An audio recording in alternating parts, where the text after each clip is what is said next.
Paz do Senhor, irmãos, amém?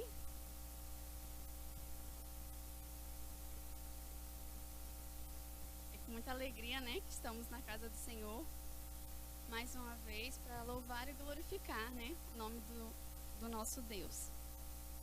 E como a gente já leu aqui, né, nosso texto base da nossa quinzena dos jovens, eu gostaria de a gente ler, continue com suas Bíblias abertas, e nós iremos ler um pouquinho antes, aí do versículo 13. Nós vamos ler o versículo 11, 12 e 13.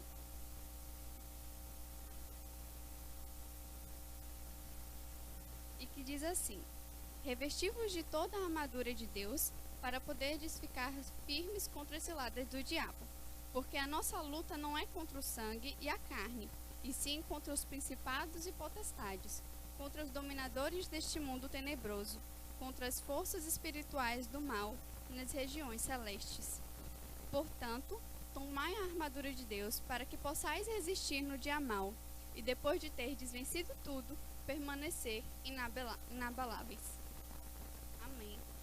E quando eu estava meditando, né, nesse texto, eu orei, conversei com o Senhor e meditei, né, desde quando o Geo me entregou, né, essa bênção, né, de estar trazendo a palavra do Senhor.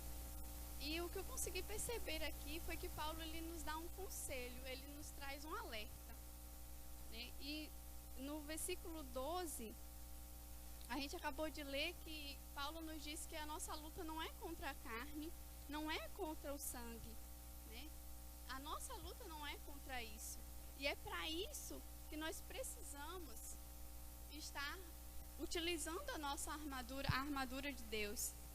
Então, Paulo, ele nos dá um alerta, ele nos traz um conselho. Ele fala aqui pra gente, olha, nós vamos ter lutas. E nós bem sabemos, né, sabemos que nós temos lutas, nós passamos por lutas diariamente, na nossa rotina, no nosso dia a dia, na verdade. E assim Paulo falou, olha, vocês vão ter lutas, vocês vão ter batalhas que precisam ser vencidas. E a luta de vocês não é contra a carne, não é contra o sangue. E para isso, para estarmos vencendo então essas batalhas, vocês precisam estar se revestindo da armadura de Deus, que não é uma armadura qualquer, é a armadura do Senhor. E depois então que você usar essa armadura, você vai conseguir vencer tudo, né? E na minha Bíblia fala, né? Depois de terdes vencido tudo, depois de você ter resistido ao dia mal, depois de você ter passado pela luta, pela batalha, você vai ter conseguido vencer então. Só que não acaba aqui. O versículo ele ainda continua. Você não apenas vence a luta e a batalha, mas você também permanece inabalável. Não sei se vocês já pararam para perceber, um soldado quando ele volta da guerra, como ele está? Acabado, derrotado. Mas conosco é diferente. Conosco a Bíblia fala que nós vamos permanecer inabalável. Nós não vamos nos abalar tão facilmente, nós vamos estar firmes no Senhor. E de dentro de todas as armaduras que nós temos aqui, a partir do versículo 14, que nós também aprendemos, né, no domingo, dentro de todas essas armaduras, eu gostaria de destacar apenas uma nessa noite. Eu gostaria de destacar a espada do Espírito. Ela é uma armadura que me chama muito atenção e que durante todo esse tempo ela ficava no meu coração e eu ficava com essa espada do Espírito.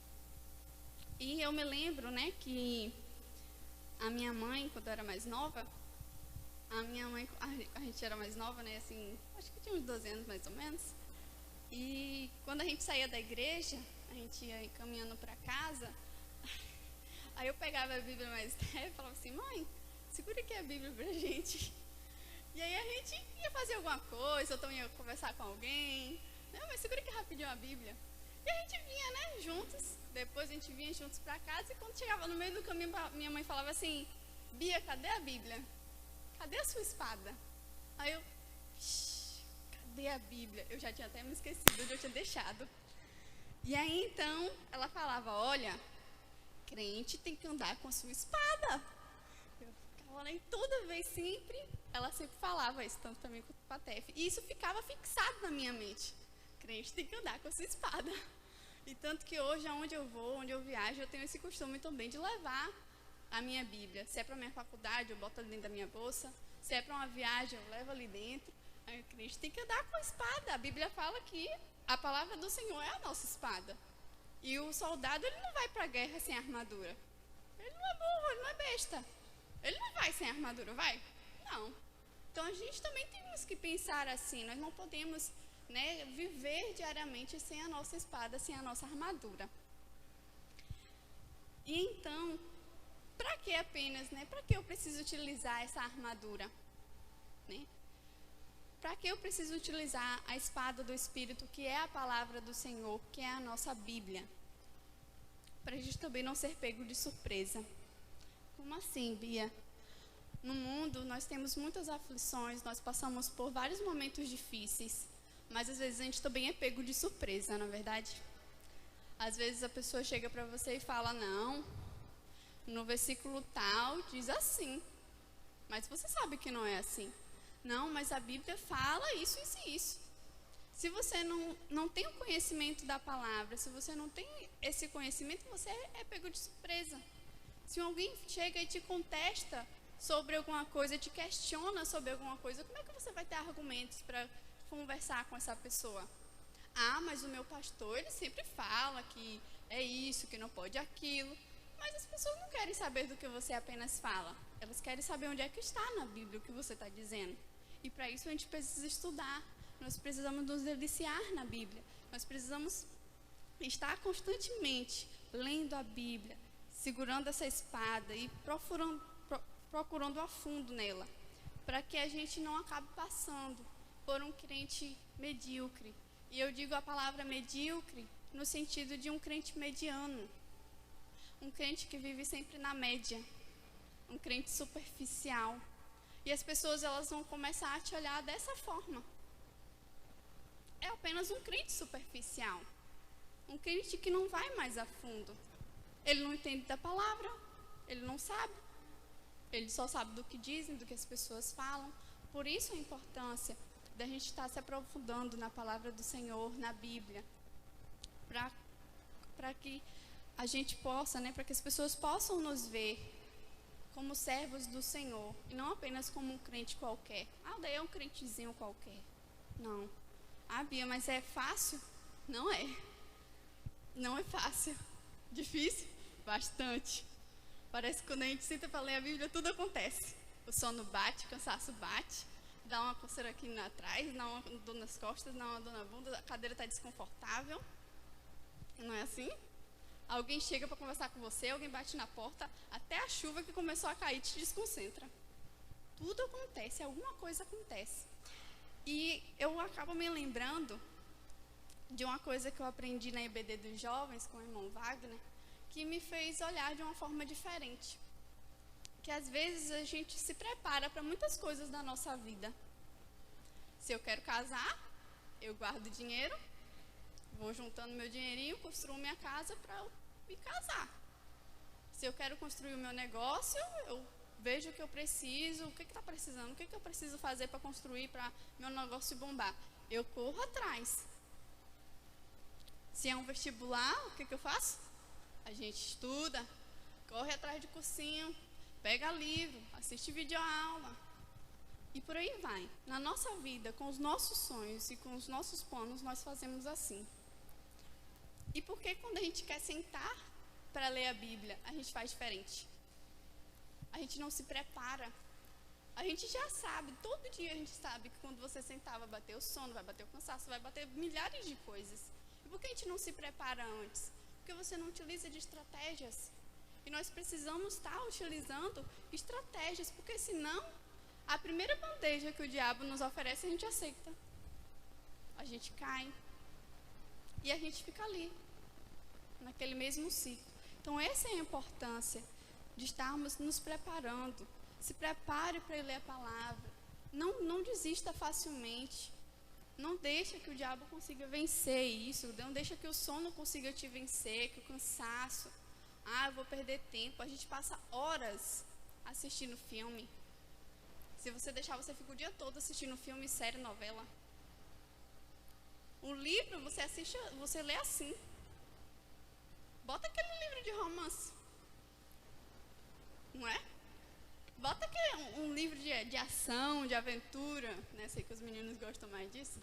Mas bota aquele livro. Você rapidinho, você lê. Mas a Bíblia é diferente. A Bíblia a gente não se prepara, a gente não tem o mesmo gosto. E nós precisamos utilizar de estratégia. Porque Paulo ele nos afirma que nós vamos ter lutas. E ficar do jeito que está não dá. Nós precisamos enfrentar essas lutas corretamente, com a armadura do Senhor. E se a gente não vestir a armadura do Senhor, a gente é vencido pelo diabo, infelizmente. As lutas, elas nos vencem. E não é isso que nós queremos para nós, não é isso que o nosso Deus quer para nós. Então, essa, né, é a armadura que eu gostaria de destacar. A espada do Espírito. Separa um tempo, anote. Bia, tá difícil de ler a Bíblia, viu? Menina, anote, coloque estratégias, horário, um local, faça o que for possível. Mas sente, leia, não desista facilmente assim. E uma outra coisa que eu gostaria de destacar, além de todas as armaduras que nós temos aqui, né, que se você pode ler para rever as armaduras. Nós temos aqui no versículo 14, 15 e 16, que dentro, né, está a espada do Espírito que eu acabei de comentar. Mas dentro de todas essas armaduras existe também uma coisa que nós precisamos, que se chama relacionamento com Deus. Se nós não temos relacionamento com Deus, a gente também não consegue vencer as lutas. E eu gostaria de trazer um exemplo de uma pessoa que nós conhecemos bastante, que é a vida de Daniel. E Daniel, em um momento da vida dele, né, o rei, ele tinha lançado um decreto, em que o decreto ele punia as pessoas que fizessem petições a qualquer Deus. E essas pessoas que fizessem isso, iam ser lançadas na cova dos leões. E talvez você já conheça essa história. Daniel na cova dos leões. E a Bíblia fala que Daniel ele orava 3 vezes por dia. E de joelhos. E às vezes eu ficava assim, eu fiquei me perguntando, meu Deus, por muito menos a gente quer orar na hora do almoço. E olha lá, quem ainda faz aquela oração rápida. Em nome de Jesus, amém. Que você nem consegue escutar. E será que nós estamos tendo essa intimidade, esse relacionamento que como Daniel teve? E Daniel então foi lançado na cova dos leões. Depois o rei foi atrás de Daniel, abriu a cova. E quem é que estava vivo? Daniel. Porque o nosso Deus, ele fechou a boca dos leões, ali onde Daniel estava. E aí eu te pergunto, você acha que uma pessoa dessa, ela não tem intimidade com Deus? Com certeza, é muita intimidade. É muita intimidade para Deus enviar seus anjos e fechar a boca ali. Nós precisamos desse relacionamento. Precisamos colocar o joelho no chão. E se precisa orar 20 minutos, a gente ora. Se for 30, 1, 2, 3, quanto a gente quiser. Nós precisamos ter esse momento para a gente nos tornar pessoas de oração, jovens de oração, mulheres de oração, homens de oração. Sem relacionamento com Deus, nós não conseguimos nada. E afinal, como é que você quer falar de um Deus que nem conversar com ele direito você conversa? Como você quer falar desse Deus para as pessoas se você não tem nem experiência com ele? Nós precisamos ter essa experiência, precisamos conversar com Deus, assim como a gente conversa com os nossos amigos, com nossos pais, com os nossos esposos ou esposas. Nós precisamos ter esse relacionamento, assim como Daniel teve. E eu não vou me aprofundar muito de Daniel, porque eu vejo que existia um relacionamento com Deus. E se você quiser depois ler a história de Daniel, nós vamos ver que Daniel, ele era um homem que tinha visões. Que Deus falava com o povo através de Daniel. Reis e reis daquele lugar reconheceram o nosso Deus através de Daniel. Isso só tem um nome: relacionamento, intimidade com Deus. Era o que Daniel tinha. E nós também não somos diferentes. Daniel não é melhor que ninguém aqui, nem pior. E nós também precisamos desse relacionamento. E para que a gente consiga entender um pouco melhor do que Paulo ele trouxe para a gente, que para vencermos as lutas, nós precisamos dessa armadura. Para vencermos as lutas, nós precisamos desse relacionamento, assim como Daniel teve. Eu gostaria de trazer o exemplo de uma pessoa. Uma pessoa que, na verdade, ficou na minha mente. Desde o momento que Jéssica conversou comigo, essa pessoa não saía da minha mente. E ela se chama Jó. Eu acho que quase todos aqui conhecem a história de Jó. E a Bíblia fala que Jó era um homem íntegro e reto. Um homem temente a Deus e que se desviava do mal.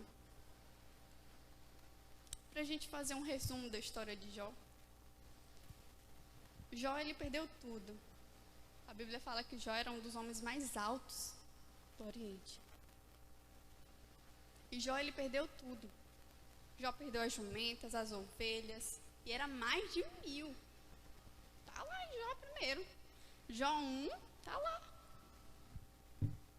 Jó tinha mais de 1000 jumentas, 1000 ovelhas, 6.000 de uma, 7.000 de outra, 14 de outra. Tinha muito. Jó tinha muitos servos. Ele tinha 7 filhos e 3 filhas. E Jó perdeu tudo isso. Jó perdeu as jumentas, as ovelhas, os bois. Perdeu os servos. E perdeu os seus filhos. A gente fala, meu Deus, mas um homem que era íntegro e reto passou por tudo isso. Foi só isso? Não. A Bíblia também nos fala que Jó, ele teve tumores malignos. Não foi um tumor, foram tumores. E a Bíblia ela ainda é mais transparente ainda, que ela diz que Jó, ele teve tumores da planta do pé até o alto da cabeça. Você consegue imaginar isso? E você consegue imaginar que esse homem que perdeu tudo, que está neste estado, ele ainda não blasfemou contra Deus. E às vezes a gente vê que por muito menos a gente reclama de tudo. A gente não entende por que Deus fez isso. A gente se revolta contra Deus. A gente culpa Deus. E Jó, ele foi acusado. Jó sofreu muito. E se você tiver a oportunidade de ler a história de Jó, leia. E Jó, ele então passou por tudo isso. Ele sofreu, foi acusado de iniquidade. E no final, lá em Jó 42, eu gostaria que você abrisse a sua Bíblia. Em Jó 42, depois de tudo isso, olha o que Jó diz.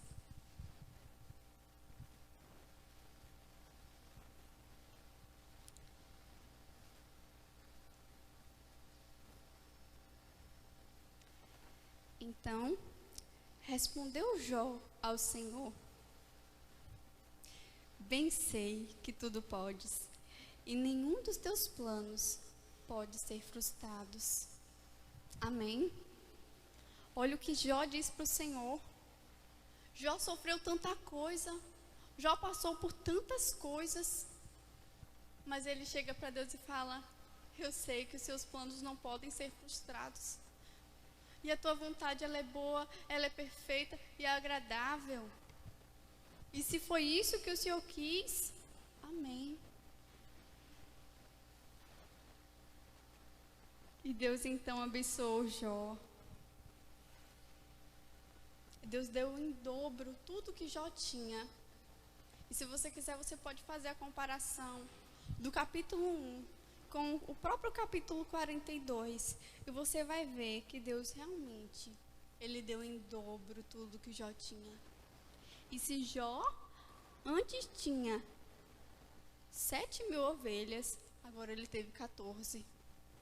Se Jó antes tinha 3.000 camelos, agora ele teve 6. Se Jó antes tinha 500 juntas de boi e 500 de jumenta, agora ele teve 1.000 de cada um. Deus deu o dobro de tudo que Jó já possuía. E mais, Jó teve mais 7 filhos e mais 3 filhas. E ainda viveu mais 140 anos. Deus abençoou grandemente. Olha como a bondade do Senhor foi sobre a vida de Jó. Você acha que se Jó tivesse reclamado, tivesse acusado, tivesse blasfemado contra Deus, Jó teria chegado a esse estado? Não. Mas Jó permaneceu inabalável, porque ele sabia no Deus que ele cria. Ele estava firme no Senhor.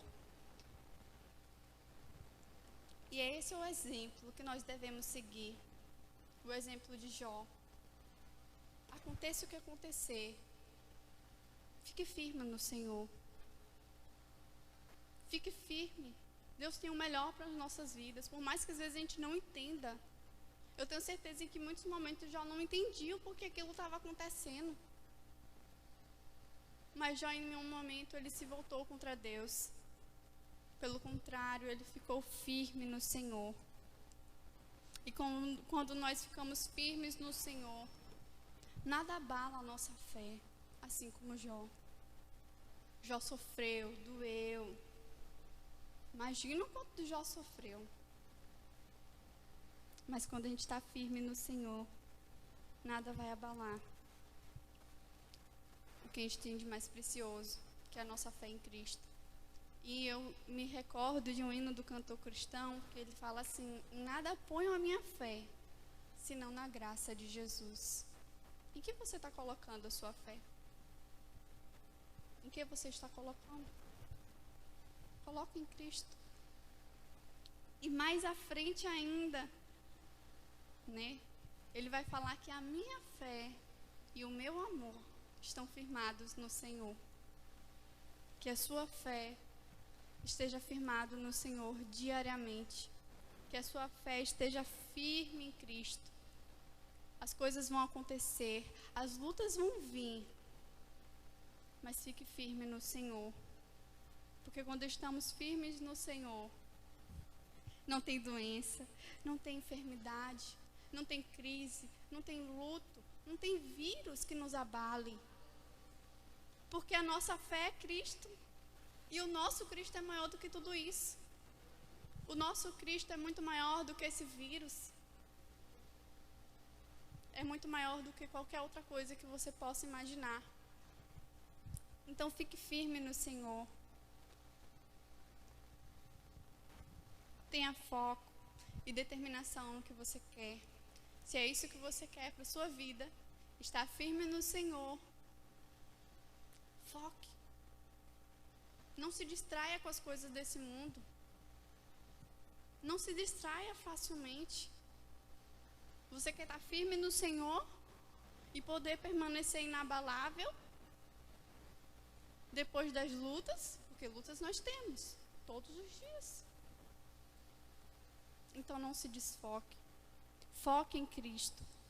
Foque. E não se distraia, porque nosso Jesus, ele irá voltar. E tudo isso aqui vai ficar. Os celulares, os smartphones, os tablets, as câmeras, os microfones, tudo. As paredes, as nossas profissões, né? Os mestrados, os pós-doutorados. Tudo fica. Os status, tudo vai ficar. As nossas empresas tão almejadas e sonhadas, os vestibulares, tudo. Nada a gente vai levar com a gente. Então não se distraia desse mundo. Foque no que é de mais precioso. Cristo. Fique firme em Cristo. para que nós possamos permanecer inabaláveis, mas não porque nós podemos alguma coisa, nós não podemos nada, mas porque com o nosso Cristo ele pode tudo.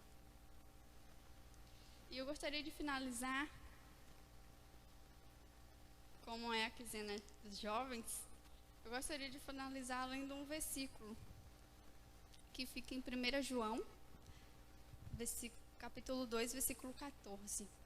O final do versículo ele vai dizer assim: jovens, eu vos escrevi porque sois fortes, e a palavra de Deus permanece em vós, e tendes vencido o maligno. Jovens, Deus nos escolheu porque nós somos fortes. Nós somos fortes. Não que os mais velhos não sejam. Os mais velhos também são. Mas a Bíblia fala que Deus nos escolheu porque nós somos fortes, jovens. Nós temos a força. E às vezes parece que, pastor, tem pessoas mais velhas que a gente que dá de 10 a 0. A minha avó, ela tem 85 anos. Se a senhora está me escutando, me perdoe. Porque eu te contei a sua idade. Mas minha avó, ela tem 85 anos. Mas pense em uma senhora que tem uma força e uma energia. É aquela veinha. Ela dá de 10 a 0 em mim, em Stephanie. E se juntar a gente aqui, ela ainda consegue bater. Todo dia ela sobe e desce a escada. Já perdi as contas de quantas vezes ela sobe e desce. Eu vou subir a escada uma vez e já estou morrendo. Meu Deus, cansei. E eu conversando com o Stephanie sobre ela hoje. Quando a gente às vezes arruma o quarto. Quando a gente pensa em empurrar o guarda-roupa, ela já empurrou, já botou no lugar. A gente tá aqui, eu vou, peraí, calma. Pensa uma velha que tem uma força, uma energia. Você já cansou? Não, bora, a gente vai logo agora, a gente faz isso. Falou, gente, tem gente que parece que tá de 10 a 0 a gente. A Bíblia fala que a gente tem, nós temos a força. Então nós precisamos despertar, jovens. Precisamos despertar. Vamos, correr atrás, vamos nos firmar na obra do Senhor. Durante essa pandemia, o que você fez? A igreja está fechada, eu fiquei em casa, no meu casulo, e ali eu fiquei. Você abençoou pessoas? Você falou de Jesus para as pessoas? Ou você ficou no seu cantinho? Porque o seu pastor e o líder dos jovens não estavam no seu pé. Então, que Deus possa estar te incomodando, jovem. Às vezes a gente se cansa por tudo. O sono que bate, o cansaço. Quando a gente vê, a gente não fez nada. A gente não fez nada, praticamente. E a Bíblia fala que nós temos a força. Então, que Deus possa estar te abençoando, possa estar despertando em você o interesse de ler mais a Bíblia, de se aprofundar na palavra do Senhor, porque essa é uma das nossas armaduras. Nós precisamos estar com ela o tempo inteiro. Que Deus possa estar te abençoando.